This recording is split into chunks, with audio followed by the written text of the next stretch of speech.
महाराष्ट्र राज्याचे उपमुख्यमंत्री अजितदादा पवार काळाच्या पडद्याआड. महाराष्ट्र राज्याचे उपमुख्यमंत्री अजितदादा पवार यांचा आज बुधवार दिनांक 2 जानेवारी रोजी सकाळी विमान अपघातात मृत्यू झाला. त्यांच्याबरोबर अन्य 5 जणांचा मृत्यू झाल्याने संपूर्ण महाराष्ट्रासह देशातून हळहळ व्यक्त होत आहे.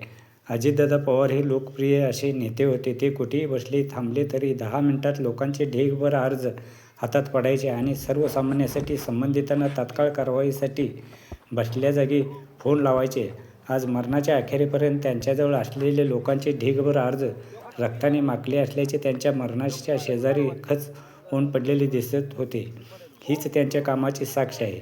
आज ते बारामतीतील 4 सभेस उपस्थित राहण्यासाठी मुंबईहून विमानाने आले असता शेवटच्या क्षणी असा विमानाचा अपघात होईल असे कोणाशी वाटले नव्हते. पण काळापुढे कोणाचे कधी चालते काय असेच म्हणायची वेळ आली व अजितदादा या विमान अपघातात मृत्युमुखी पडले व अख्खा महाराष्ट्र पोरका झाला. अजितदादासारखा मनाला भावणारा कामाचा माणूस, दूरदृष्टी राजकारणी पुन्हा होणे नाही असेच म्हणावे लागेल.